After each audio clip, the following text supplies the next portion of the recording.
Hi, Snowman. Every week, a deep sense of joy fills my heart as we gather here for another enlightening eyes personal development program session. Today marks the beginning of the session number 8, and I can see familiar nicknames on the chat alongside News One. I extend my warmest welcome to each and every one of you. Your presence here is greatly appreciated. And I am truly grateful for the chance to impart knowledge, assisting you in acquiring essential skills and contribute to your path towards success. Thank you for joining us today, and let's embark on another transformative journey together. Well, today we're diving deep into the heart of leadership. Well, we will explore the core qualities that make a leader, stressing the significance of authenticity and the art of effective communication. Moreover, we'll touch upon crucial communication topics, offering insights into building trust, structuring your message, and understanding the difference between persuasion and manipulation. No, very interesting topics, no? Okay. Prepare to elevate your leadership skills and gain valuable knowledge that can empower your journey in the ICE network. Let's embark on this learning adventure together.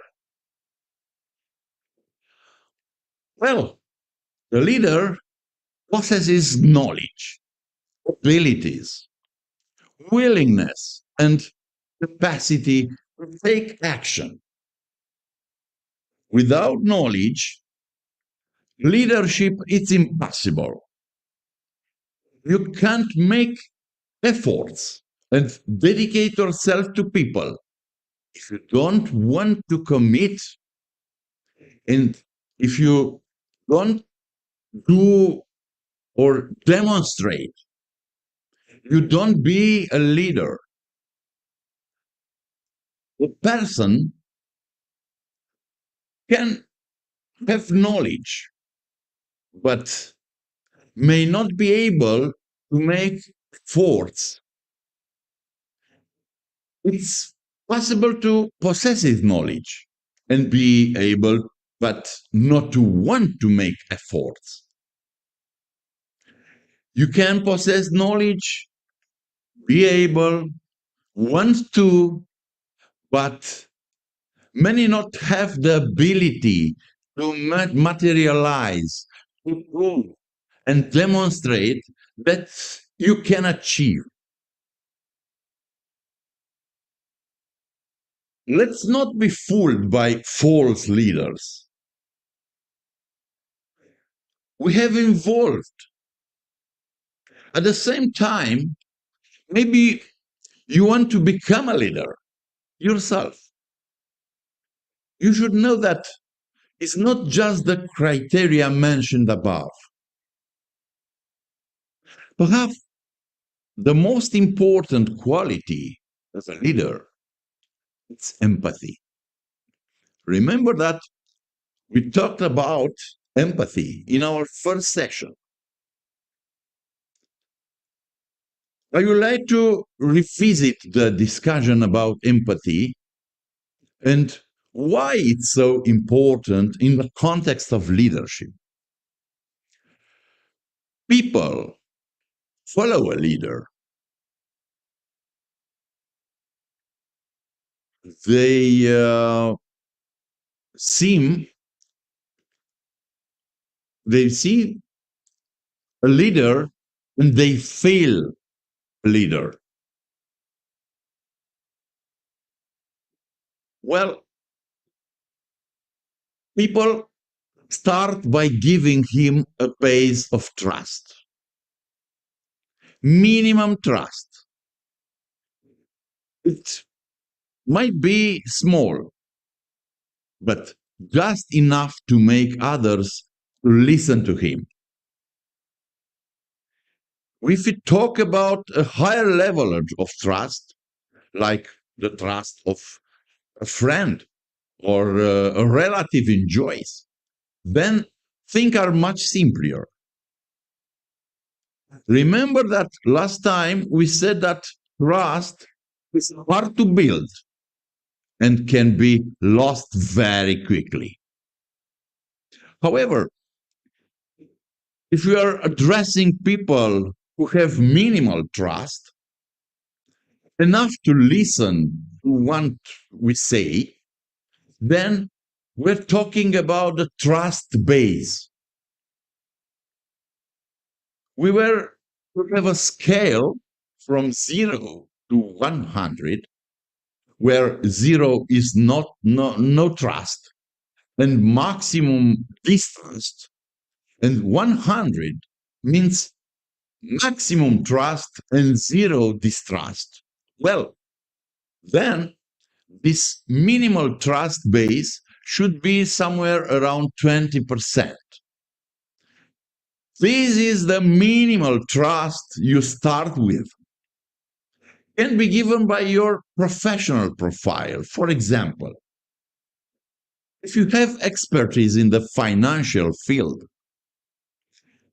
it's evident that people who know your professional profile have a minimal trust in you and will listen to you.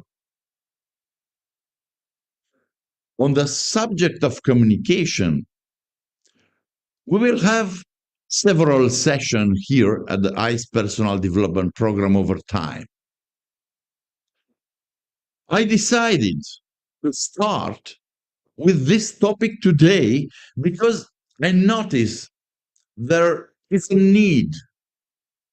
Many of you don't have sufficient knowledge and communication skills, and this is hindering your progress within the ICE network. Some of you have complained that you can't bring in 5 invites to your team. My dear friends, yes, we understand you. It's difficult when you don't know how, what, and when to communicate with people. It's hard to convince people when you yourself lack relevant information. When planning a meeting with someone, you would like to convince to join your team, you need to think about the following. Well,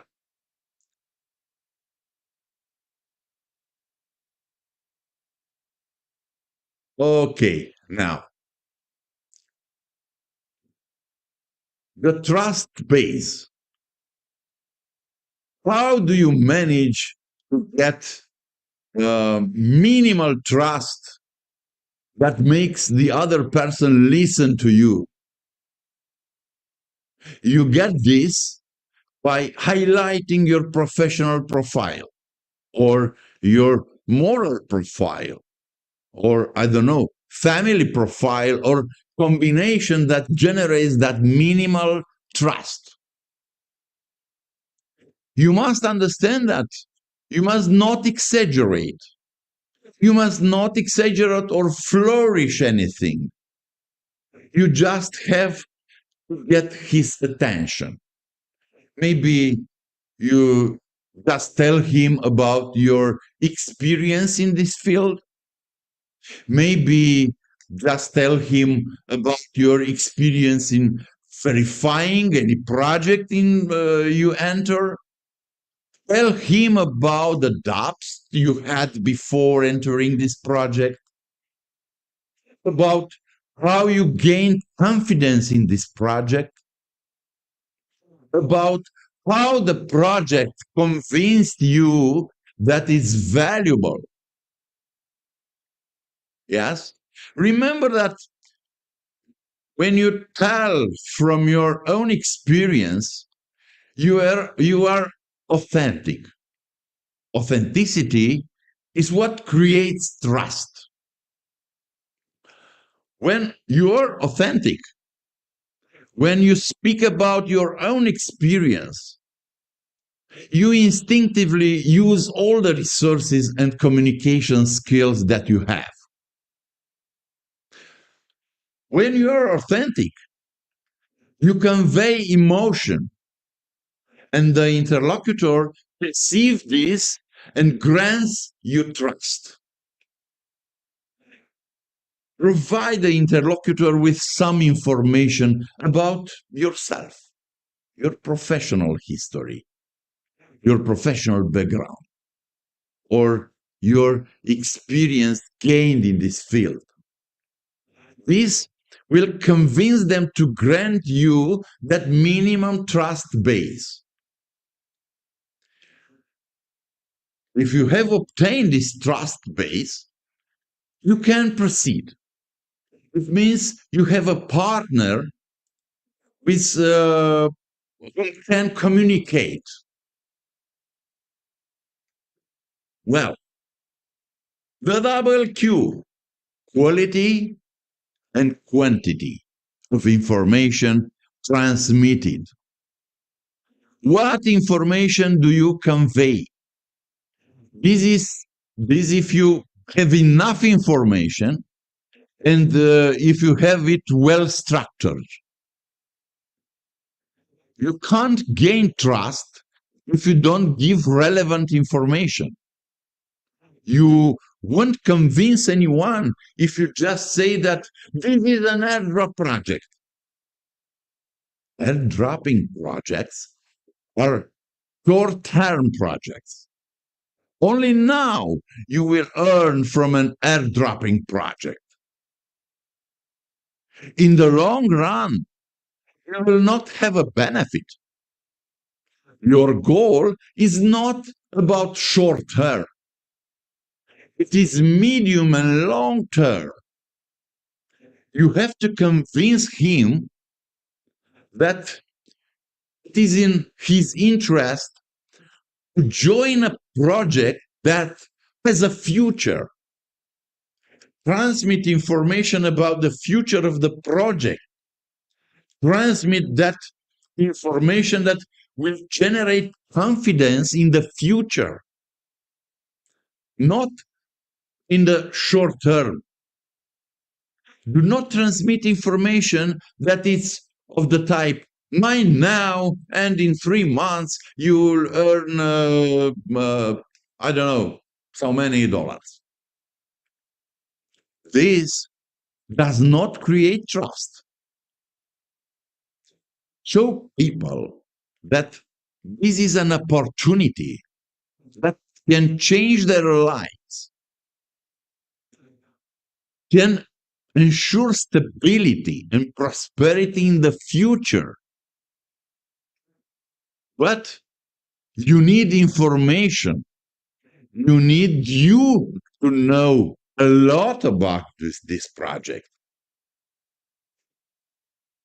You cannot gain people's trust if you only know 2 words about this project. Now you understand why we introduced KYC step 2.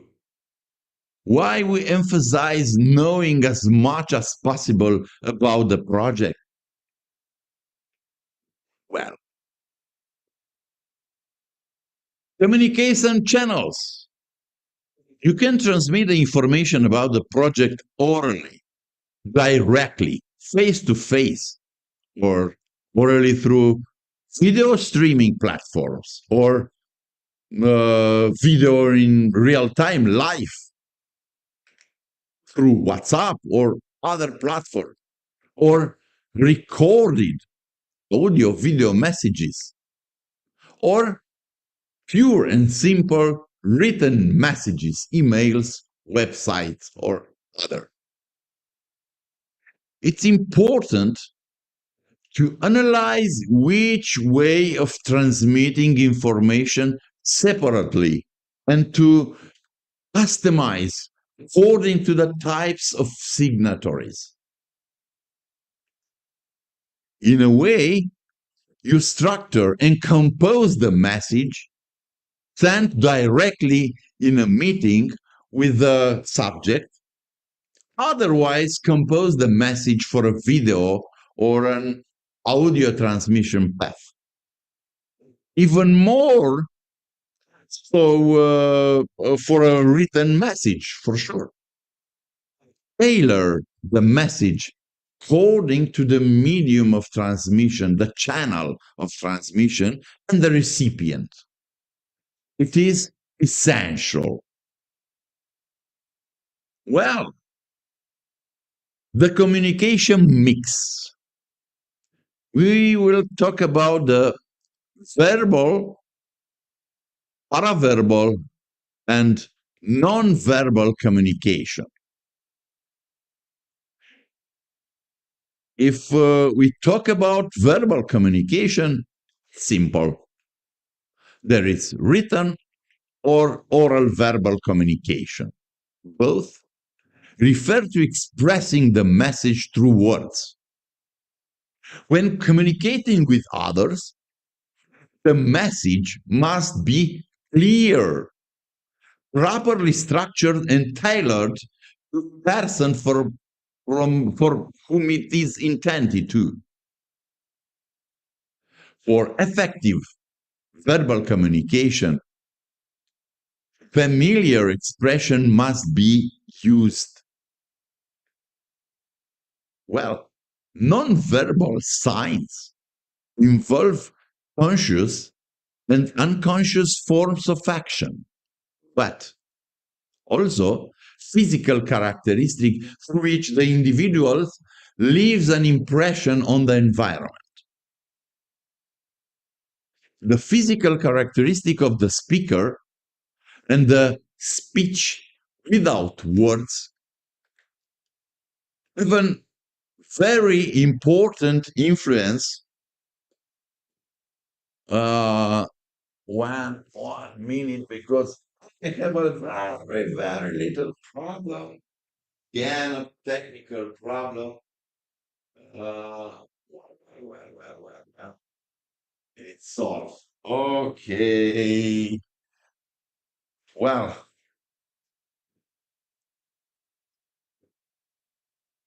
we're talking about the physical characteristic of the speaker and the speech without words.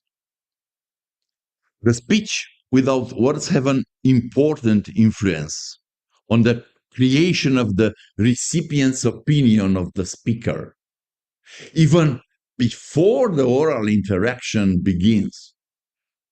Sometimes in business communication, it's good and necessary to understand that the interlocutor, before the verbal address, you must understand the interlocutor. Try to find out information about the interlocutor, to know what education level he has, what cultural background he comes from. I don't know what his profession profile is, what his needs and concerns are. By learning as much as possible about the interlocutor, you will be able to adapt your communication with him. Eye contact is one of the things of communication. Directly communication. Yeah. Maintain eye contact for at least two reasons. It conveys to the other person that you are honest, fair, open.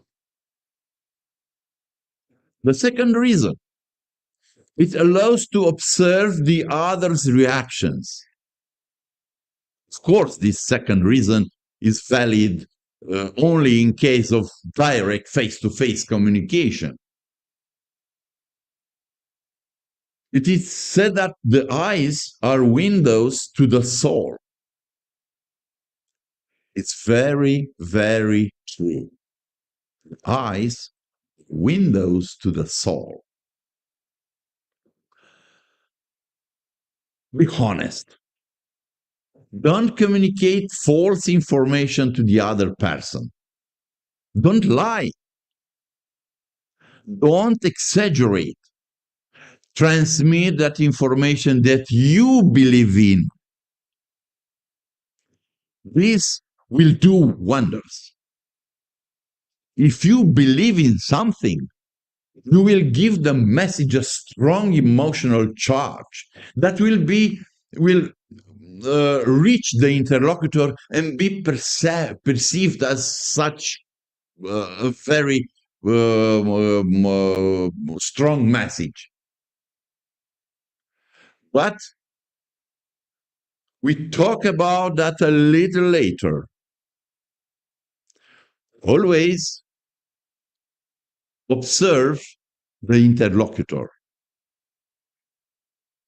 Be present. Do not focus exclusively on your goals. Many makes this mistake. Be there. Be present in the relationship with the interlocutor. Adapt your speech. Be flexible. If you are face to face with him, it's very important to adapt your speech. Look at his reactions. Look at the nonverbal signs, at the facial expressions, at the gestures, and at his eyes.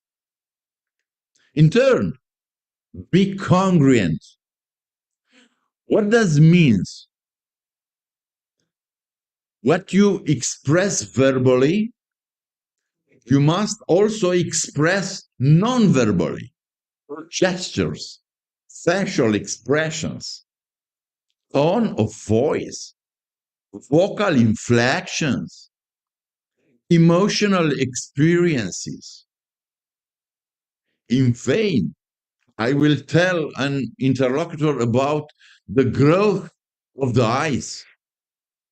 If the gesture, it makes suggest the decrease. That is, if I am speaking about the growth, I will make a gesture like this.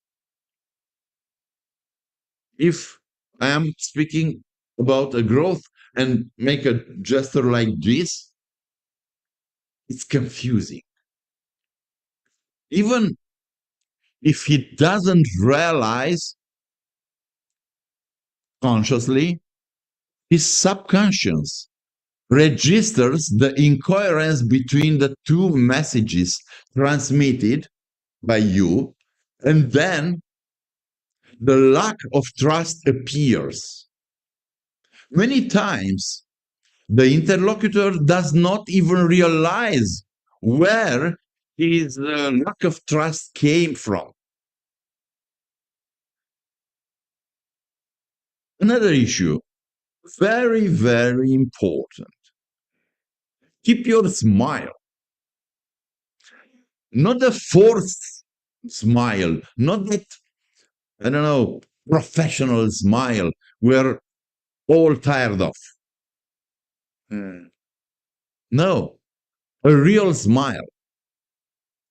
That is destructive in the context of direct communication. If you will smile forced, professional, is not good. A smile that comes from the joy of communication meaning the coherence between the emotional state, the verbal and non-verbal message. When you talk to someone about the ICE project, be happy that one more person finds out what you already found out. Be happy that you have the opportunity to talk to them. Be happy that they listen to you. Find other reasons to be happy, to feel happiness. Live and express this joy. Your emotions are resources in direct communication. Honesty is another resource that leads you to success. Well, another tip: don't become rigid. Try to relax the interlocutor and the atmosphere of the communication. You can also make small jokes, but make sure they are suitable for the context and the cultural environment. Never forget that you are there for your interlocutor. You are not there for your pride. Don't forget that communicating means giving and receiving. And so that in practice, I offer relevant information, offer emotions, convey moods, and receive the interlocutor's feedback in turn. It is a dance between giving and receiving. Once again, maybe I am repeating myself, but I think it's very important. Don't forget that you are giving something to the interlocutor. So be willing to give, be available, open willingly, express your emotions, transmit information you believe in coherently and congruently. I would allow myself to give you some more advice. Be polite, but not servile. It's very, very important. Thanks to the interlocutor for agreeing to listen to you right from the start of your communication. This put him in a good mood and focuses his attention more on you. I was talking earlier about the quantity and quality of information. Here we must also add its structuring. Structuring and composing the message are essential. Start from a scheme with the basic objective of your communication. Well, what are the most important topics you want to touch on? Try to place them chronologically. Then try to add subpoints to each one with the relevant information specific to the respective subject. There is no shame in structuring your communication on paper, piece of paper.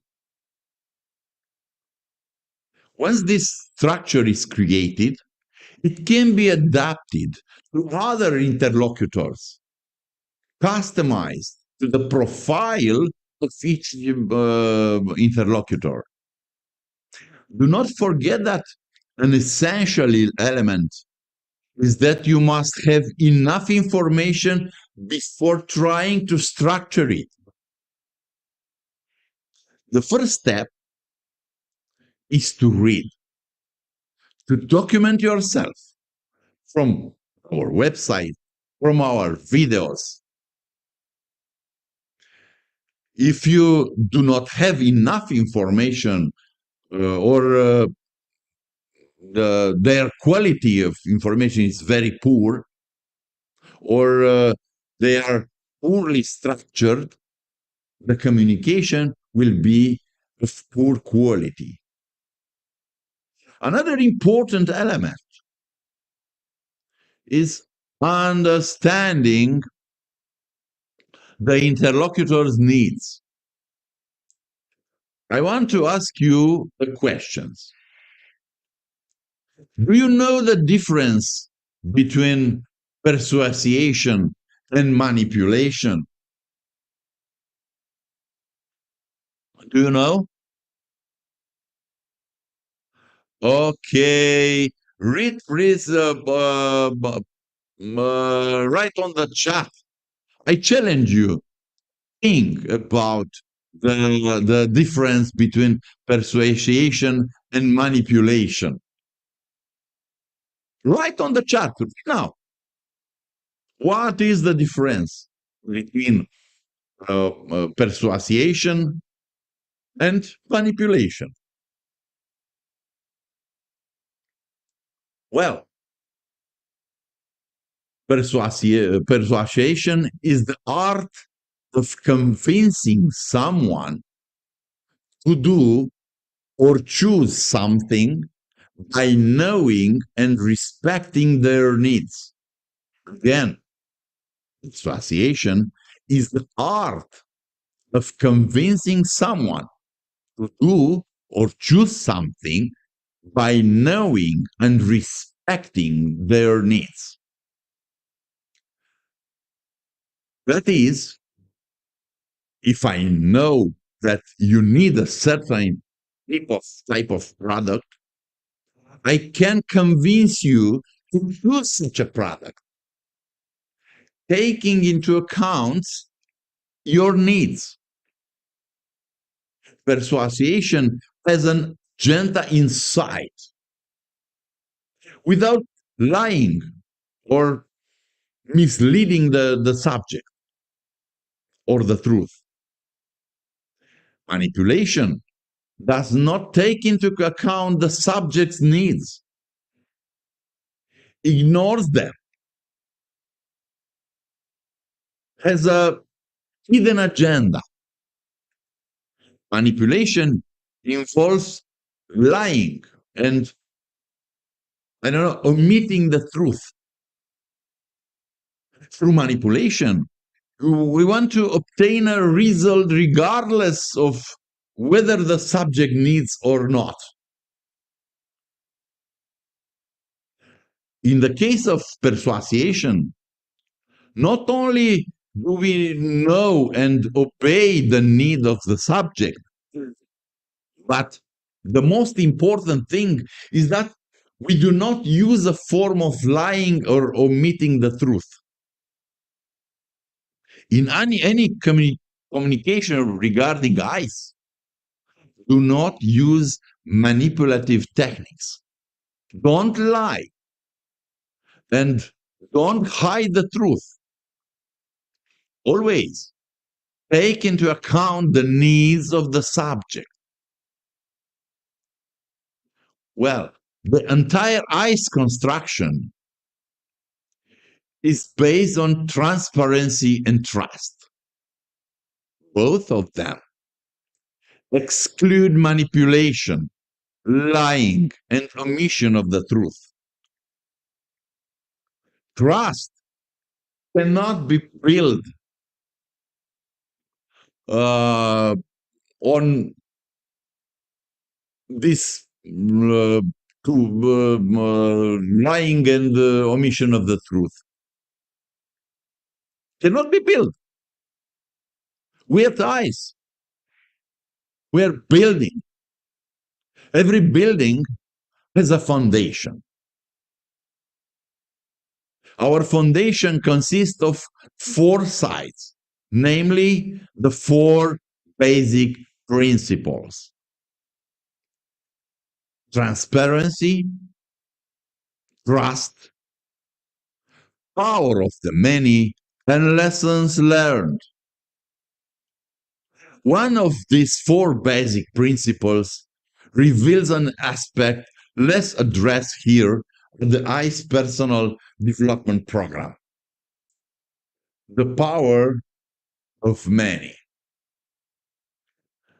Well, if you read the knowledge base on our website, if not, I urge you to read it. You will find the basic principles there. You will find a quote from Meg Whitman. Meg Whitman wrote a book, The Power of Many: Values for Success in Business and Life. Success happens when good people with good intentions cooperate and work together over a shared interest. Believing that people are basically good is what fuels most inspired individuals. Cynics and pessimists do not change the world. Remember two aspects: good people with good intentions cooperate and work together over a shared interest. This means that those people with good intention cooperate and work together, cooperate and work. Nothing comes out of the blue. We must cooperate and work together, make efforts. At ICE, we emphasize everyone's evolution, knowledge, and acquired skills. If you are not willing to cooperate and make efforts, you will not be part of this community, and you do not qualify to be able to have a voice, to decide the direction of the project after October 7th, 2024. I think you are not aware of what the decentralized governance model means. All those who will reach the mainnet and have coin stake will be able to participate in the decision-making mechanism. We don't want people who don't understand this project to get there. It's very simple. Those who want only drops and nothing else have nothing to look for among those who will make decision with a decentralized autonomous organization. Would you like your future to be decided by someone who doesn't know anything about this project? Would you like someone who has no idea about the future of this project to be invested with the power of many and make decisions? I think not. This is the reason why we are so strict when it comes to having knowledge about this project. Perhaps you have wondered why our team imposes these conditions. Now, I hope you understand. Users who know about the project, those who trust this project, those who contribute to the development of the network, Those are valuable users.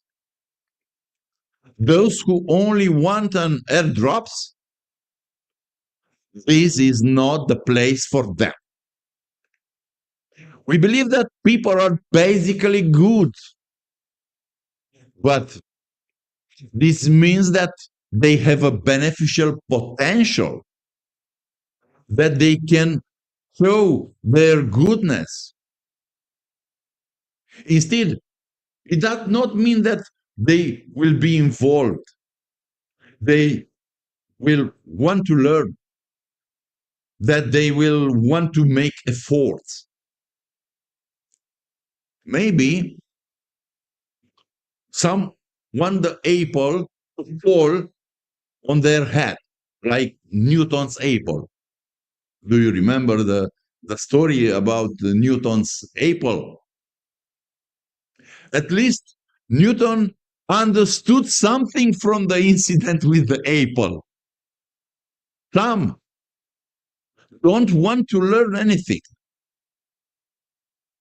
They can also be good people, but who haven't woken up yet. They are still sleeping. Don't worry. At some point, they will wake up. One day, they will understand and regret it. But today, they cannot join this movement, ICE community. We emphasize quality and not quantity. Some thought that we would be scared if they threatened to leave the project. No talk.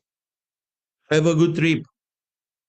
If they think they are doing us a new harm, they're wrong. They hurt themselves, not us. They are doing us a favor because only those who are valuable users will remain in this community.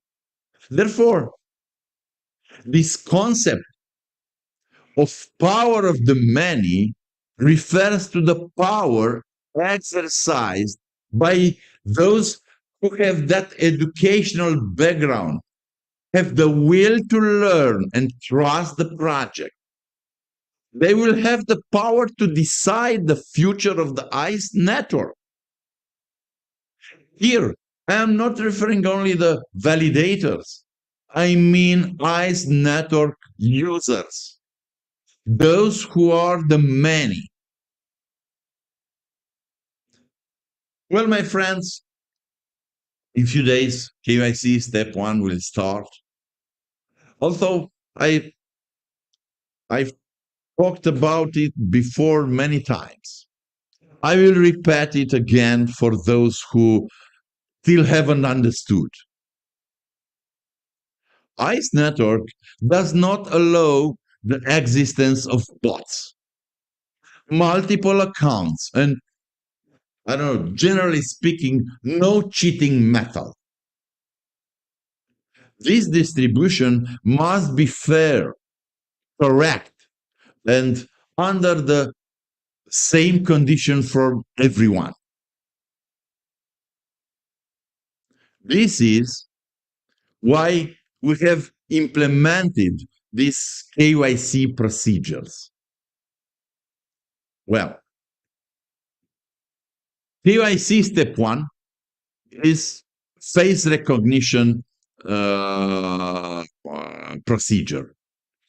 It's a very simple procedure, easy for anyone to go through. First, you will take a selfie, fitting your face in a frame. Then, you will have to prove that you are a human subject and not a picture. People have emotions that they express through facial expressions. So, you will be asked to express, I don't know, joy, sadness, surprise, disgust, fear, or other emotions. Each time, at the bottom of the screen, you will have a GIF, a model that will suggest how to express that emotion. It's very simple and takes no more than 1 minute. If the system identifies two identical photos, only the first account will be taken into account, and the other will be frozen, and you will not longer have access to it. You have no reason to fear this procedure. If you don't want, you are a human subject, you have only one account, you have not done anything wrong. Well, dear friends, here we're nearing the end of session number 8 of ICE Personal Development Program. I thank you all for being present here and now. I especially thank all those who have the patience to watch the session from the minute 1 to the end. Special thanks for our friend Raise United, who is moderate our chat. And thank you very much, Raise, to be here with us in our 8 sessions. Well, thank you for your attention and involvement. May you be blessed with light, inner peace, and wisdom. Thank you very much.